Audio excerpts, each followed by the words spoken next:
Welcome everyone to my ultimate breakdown of weapon crafting. In this video, we're going to be breaking down and explaining each part of weapon crafting currently in the game as of Season of the Risen. If you find this video interesting or helpful, please feel free to drop a like and hit the subscribe button.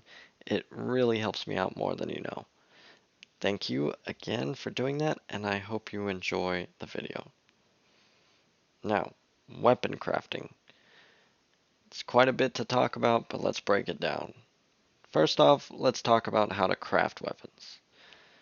Weapon crafting is located at the relic, which is in the Enclave, which you can find on Savathun's throne world, which you can access via the destination screen. Once you get a weapon pattern, you can craft or shape it as it's called in Destiny, and you can also reshape a weapon. Reshaping is like modifying a weapon. So let's say you want to exchange perks. Let's say to start out you had to put Killing Wind on a gun and you'd rather put triple tap. Well, you'd reshape that gun to put triple tap in the place of Killing Wind.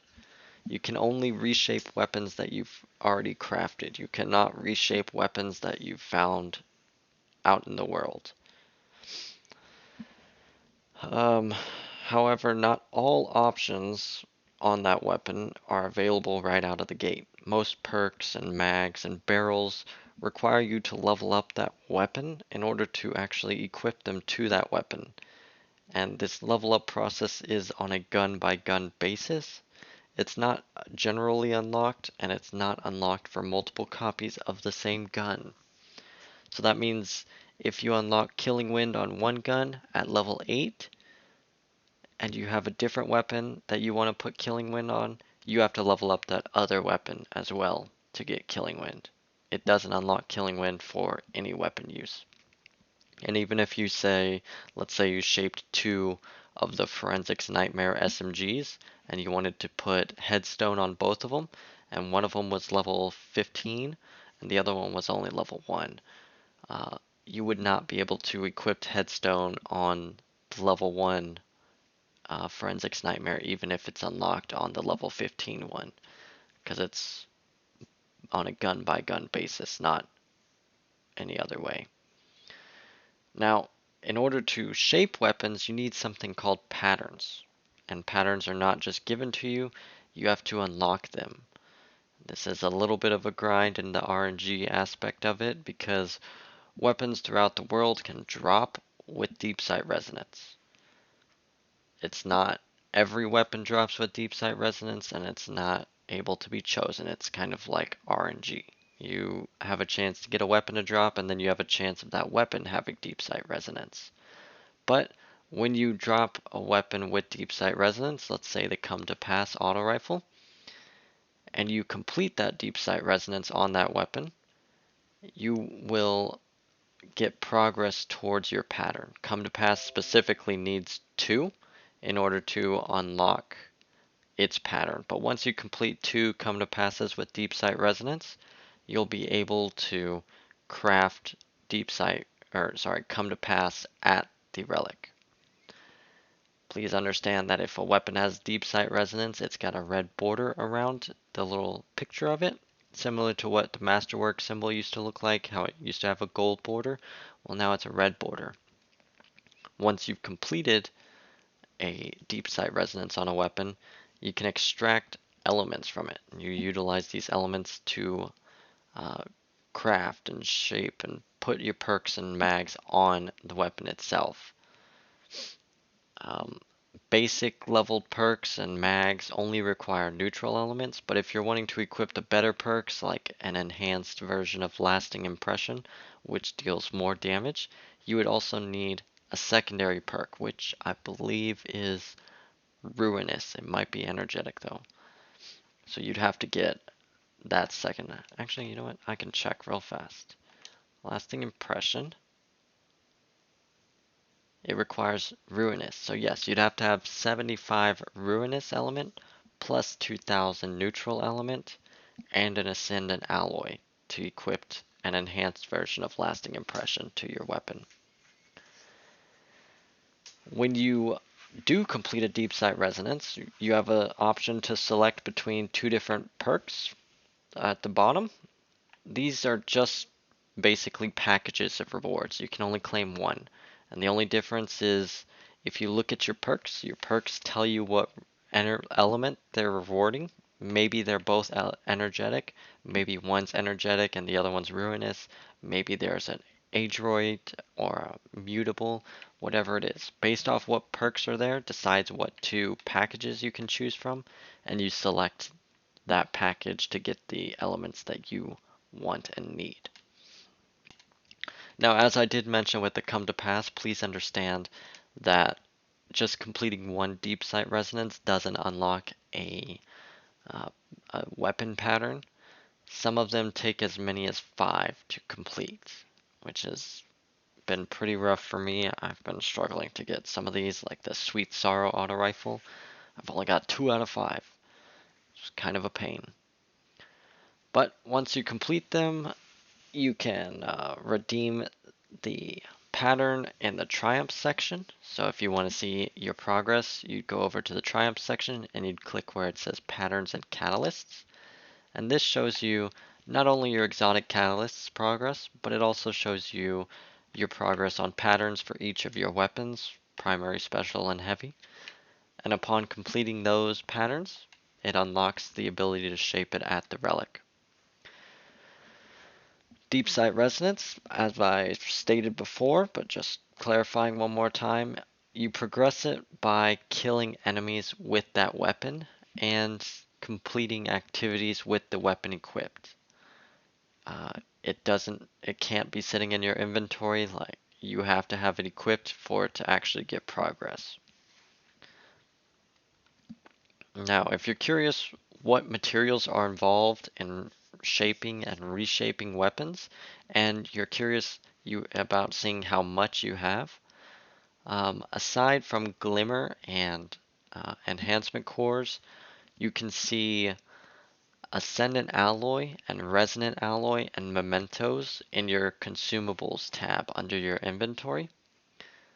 And these are used to upgrade and equip various things. Ascendant Alloy is used to equip enhanced versions of perks. Resonant Alloy is usually used to shape weapons and equip their masterworks. Mementos will explain later on in the video. As for elements, you've got the neutral element, which is used. It's the most common currency for shaping. You use it for equipping just about any perk, mag, or barrel. Then you've got mutable element, adroit element, ruinous element, and energetic element. And these 4 elements are what you use to equip the enhanced perks, and they're only used for enhanced perks. They're not used for the base ones. So if you wanted Killing Wind, it would only require 300 neutral element. But if you wanted the enhanced version of neutral element, or enhanced version of Killing Wind, it would require 2000 neutral plus 75 of another element. Um, so after that, if you wanted to still see what it is, if you look at your weapons, let's say you have a weapon with deep sight resonance, you can see at the bottom where the packages are, it'll show you your current inventory capacity for the more rare elements, which would be energetic, mutable, adroit, and ruinous, not neutral. So you can't see neutral from this screen. You have a capacity of 250 per element, except neutral.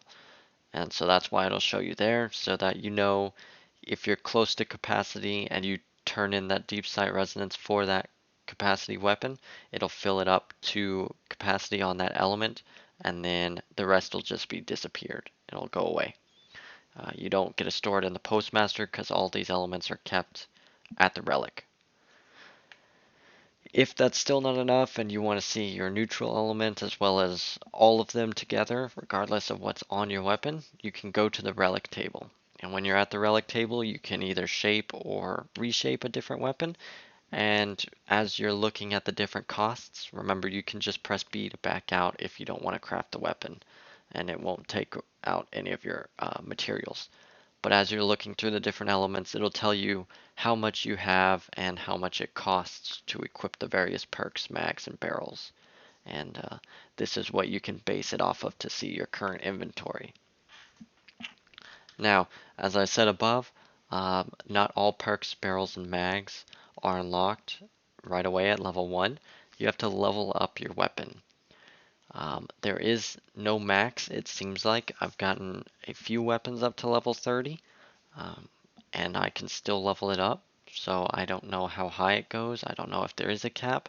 It could be something of just like bragging rights, like, hey, look at my weapon. I've got it to level 200. I use it so much, it's one of my favorites. Um, but if this concerns you, don't worry. Generally speaking, you don't need to go past level 18 to get whatever perks or barrels or mags that you want. Um, you can see them all. I haven't seen a single weapon require anything over level 18 actually to equip any of that. Now, uh, you do need level 30 max if you're interested in the Memento, which again we'll get to in just a moment. But outside of Mementos, which are purely cosmetic, level 18 is like the absolute highest that you actually need to grind to. And again, if you just look at the table, it'll show you what perk it is, and you can see, hey, this needs level 16 or this needs level 18 or whatever, and you can just aim for that. Last thing to mention about weapon crafting, mementos. Firstly, mementos are ornamental consumables. They go in your consumables tab, and you can only hold one of a specific one at a time. So currently, there's only Gambit, which means you can only hold one Gambit one. There's no Crucible, there's no Vanguard one yet. When you have one, you go to the Relic table, and you can equip it to a weapon that you shape or reshape, and that'll consume your mementos from your inventory, allowing you to get another one, and it's now placed on that weapon. Memento offers you 3 benefits that you unlock at specific levels. So right off the bat, at level 1, you get a tracker. So for the Gambit one, we'll just use Gambit as this example. You get the Gambit tracker, which tracks kills with weapons that have Gambit mementos. This is across all your Gambit mementos weapons, not just the single one that you're looking at.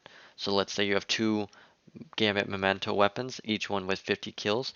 That tracker is going to say 100. At level 20, you unlock the second perk, which is a title for your gun. And if you're looking at your little progress bar, if you're inspecting your gun and you see the level up bar, you can see a title right above it if it's at level 20. Um, my Forensics Nightmare title is Primeval Usurper. I don't know if this is a random choice between different ones, or I don't know if it's just a single one. Most likely it's the single one based off of how other titles work for our Guardians. But these titles just stay on the gun. Um, you can't wear them like you wear the other titles over your head. They just go on the gun. You can see them when you're inspecting it.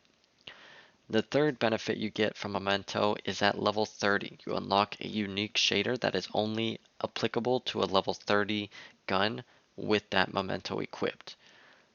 For Gambit, it's called, what is it called? Scaly. Uh, it's called Scaly Keepsake, and it's kind of like a moving shader. I don't know, I can't think of the exact name, but it's got like green scales that are moving. It looks very nice. But that's all the benefits that you get from mementos. Again, it's not something that you need. It's just something to make the weapon look cool. So I hope that this video has been helpful. If so, please drop a like. Leave me a comment down below on what some of your favorite weapons are to craft. Very interested. Personally speaking, my favorite weapon to craft so far has actually been... Ooh, what's the grenade launcher called? Explosive Personality. I love me some wave frame grenade launchers. Although Likely Suspect has been really strong, And when I'm playing Gambit, Pointed Inquiry has been amazing. That scout rifle hits so hard against enemy guardians. I'm going in there and I'm getting like 15 guardian kills, and I'm using a scout rifle. And people are going in there with like galleys and Eyes of Tomorrow. It's crazy. It's so much fun. I definitely recommend y'all try it if you haven't yet. And let me know if there's anything else y'all'd like me to explain or anything else you're interested in seeing. But again, thank you very much for watching. And if you're new here, don't forget to hit subscribe and hit that like button if you found this video useful. Thank you. Have a wonderful day. Bye.